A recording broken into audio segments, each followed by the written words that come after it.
Otep à tous. Bienvenue sur la chaîne des panafricanistes par essence, par conviction et par excellence. Celle des citoyens kémites par nécessité et obligation de combat. Nous sommes une chaîne qui n'est guidée que par nos ancêtres et rien que par les ancêtres qui appartiennent à l'égrégore du monde noir. Par conséquent, nous ne croyons en aucun Dieu venu de l'étranger. Toutefois, cette vidéo n'est aucunement destinée à inciter à la haine ou à la violence, car nous menons un combat qui est d'abord et avant tout spirituel, intellectuel et démocratique. Ensuite, il est politique, géopolitique et géostratégique, contre l'impérialisme, le colonialisme, le néocolonialisme et l'endocolonat, qui sont tous qualifiés de crimes contre l'humanité. Nous menons ce combat sur la base du principe fondamental que nous avons hérité de nos ancêtres kémites, qui est celui de la Mahat, c'est-à-dire solidarité, vérité et justice. Vous êtes donc en droit de connaître la vérité et nous avons l'obligation de vous dire la vérité, rien que la vérité, afin que justice soit rendue au continent africain. Et ça, c'est notre modeste contribution dans cette noble lutte en faveur de la souveraineté, la dignité, la solidarité et l'unité africaine. C'est exactement ça que nous appelons le panafricanisme. Bien-aimés frères et sœurs, lors de son dernier voyage en Afrique, M. Anthony Blinken a fait une déclaration qui m'a choqué. Moi, j'étais troublé. Hein? Je ne sais pas si vous, ça vous a pas... vous vous êtes pas aperçu de cette déclaration que je trouve saugrenue. Alors, M. Blinken arrive en Afrique. Il dit, nous aurons 10 ans. Oh non, je me donne 10 ans pour que j'arrête, enfin, quand je dis lui, parce qu'il représente les États, que les États-Unis arrêtent le terrorisme, apportent la stabilité en Afrique. Donc, maintenant, nous sommes en 2024. Il dit entre de 2024 jusqu'à 2034, les États-Unis vont travailler pour qu'en 2034 seulement, nous les Africains, on puisse vivre. Vous voyez, parmi vous là, il y en a qui rigolent. Il dit qu'il se donne 10 ans pour apporter la stabilité en Afrique. Et maintenant, on fait quoi? On doit prier Biden, Blinken, Macron. On doit prier pour eux pour qu'ils viennent nous aider. Oh, ils ont eu les 10 ans dont ils parlent, avec les 10 ans qui ont précédé là. Ça fait combien? 20 ans. Vous voyez? Ils ont déjà eu 10 ans. C'est pour ça qu'on est en train de les chasser dans le Sahel. Et j'espère que le Niger va très rapidement les chasser de, comment vous appelez ça là? Du Niger, d'Agadez et de Niamey. Qu'ils partent. Parce que nous n'avons pas besoin de leur aide.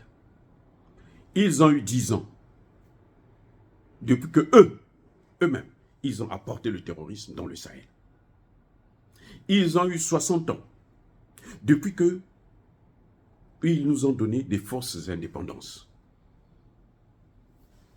Bien-aimés frères et sœurs. Maintenant, en dehors de ces 10 ans qu'ils ont eu pour lutter contre le terrorisme, et qu'ils ont aggravé le terrorisme, ils veulent encore 10 ans, 20 ans, pour continuer à empoisonner l'Afrique, le continent africain.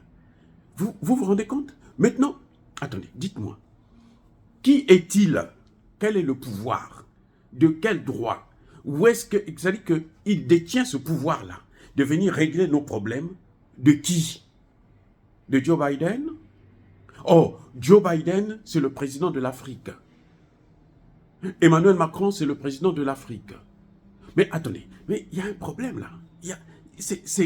Les gars, je ne sais pas. Moi, je ne sais pas si vous ne constatez pas qu'il y a un problème. Moi, je pense qu'il y a un problème. Il y a un gros problème. Il faut peut-être être dans un autre état mental pour pouvoir faire de telles déclarations. Que c'est à vous, c'est à eux, c'est pas à nous. Donc, on peut dire à Assimi Goïta, assieds-toi, Ibrahim Traoré, assieds-toi, Abdourahmane Tchani, assieds-toi, on va attendre Biden et son secrétaire d'État, c'est-à-dire son ministre des Affaires étrangères, M. Blinken, qui vont régler les affaires pour nous. Oh mon Dieu. Vous savez, c'est d'une méchanceté. C'est criminel. Et ça, il ne dit pas ça aux Américains. Il ne dit pas ça aux Américains. Les Américains sérieux vont se dire, mais de toutes les façons, un Américain sérieux va se dire, bon, toi qui t'envoie, est-ce que nous, on a élu Biden pour aller régler les problèmes des Africains? Ici, aux États-Unis, je le répète encore, 60 millions de pauvres,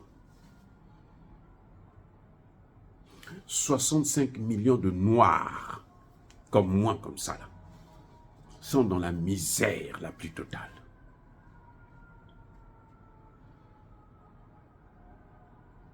Vous allez dans les prisons.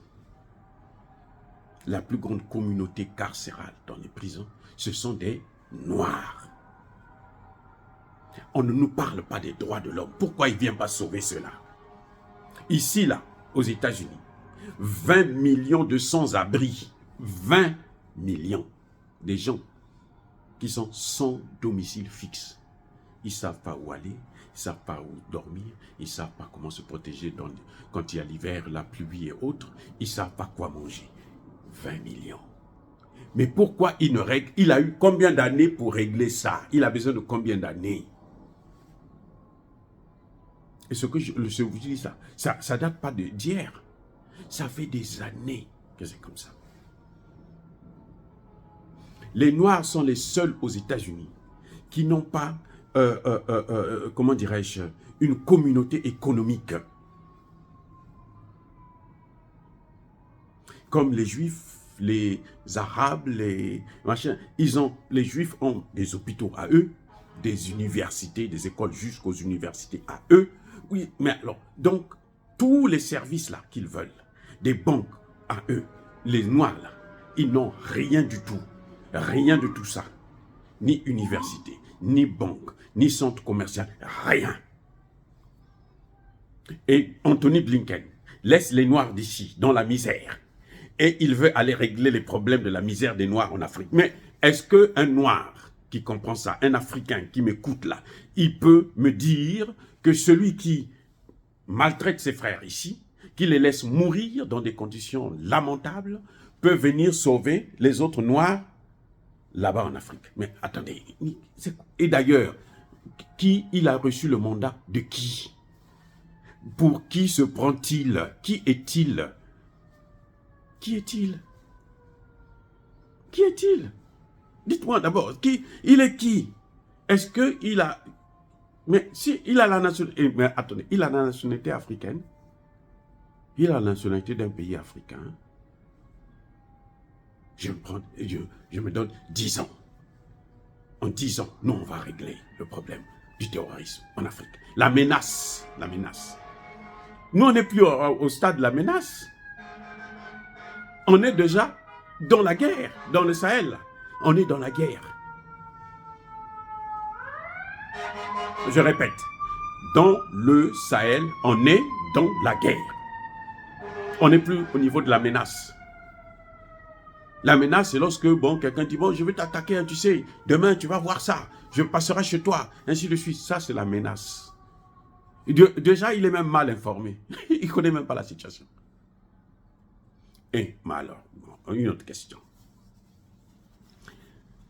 Depuis quand il y a eu le terrorisme en Afrique? Comment le terrorisme est rentré dans le Sahel et le Golfe de Guinée? Par où le terroriste est rentré dans le Golfe de Guinée, dans le Sahel? Qui finance le terrorisme?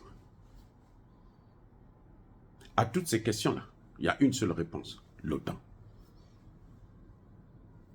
Attendez, non, je reprends. À toutes ces questions-là, il y a une réponse, c'est l'OTAN. C'est l'OTAN qui est allé faire la guerre en Libye. Une guerre illégale, illégitime. Au nom de la démocratie. Il y a la démocratie en Libye, mais pourquoi ils ne partent pas d'abord réparer ce qu'ils ont fait en Libye? Ils veulent venir réparer les conséquences de ce qu'ils ont fait en Libye. La suite, non, pas les conséquences. Parce que les conséquences, c'est quelque chose que vous ne vous y attendez pas. Hein, vous n'êtes pas toujours préparé pour ça. Non, ça c'est délibéré. Donc en fait, c'est la suite. Hein? Le terrorisme dans le Sahel, ce n'est pas la conséquence de la Libye, de l'intervention en Libye. C'est la suite de l'intervention en Libye. Maintenant, dans le golfe de Guinée, c'est la suite de l'intervention. Le golfe de Guinée, en fait, c'est la suite de l'intervention du terrorisme dans le Sahel. Voilà. Donc, ce ne sont pas des conséquences. Parce que les conséquences, ça peut être inattendu. Ça peut être, c'est pas prémédité dans certaines circonstances ou dans certains cas. Mais là, c'est prémédité. On dit, on commence là et après on passe là, après on continue par là. Et l'objectif à atteindre, c'est celui-ci, la recolonisation du continent africain. Monsieur Blinken, c'est-à-dire que ce que vous avez bu ou fumé avant de venir en Afrique, là, la prochaine fois, ne venez plus faire de telles déclarations. Le continent africain n'est pas la poubelle de l'histoire. Ou quand vous avez fait, vous voulez venir vous passer pour des demi-dieux, alors vous venez en Afrique faire votre cinéma. Vous l'avez fait et vous continuez à le faire avec Ouattara, Tinubu et autres. Ça, c'est une autre génération, celle d'aujourd'hui là. Même en Côte d'Ivoire là seulement. En Côte d'Ivoire, là, vous étiez là. Repartez encore. Continuez à faire ces dégâts. Vous allez voir ce qui vous arrivera. Nous, on n'a pas d'armes. Non. On n'a pas de bombe atomique. Mais nous avons la parole. Et les mots ont la puissance des balles.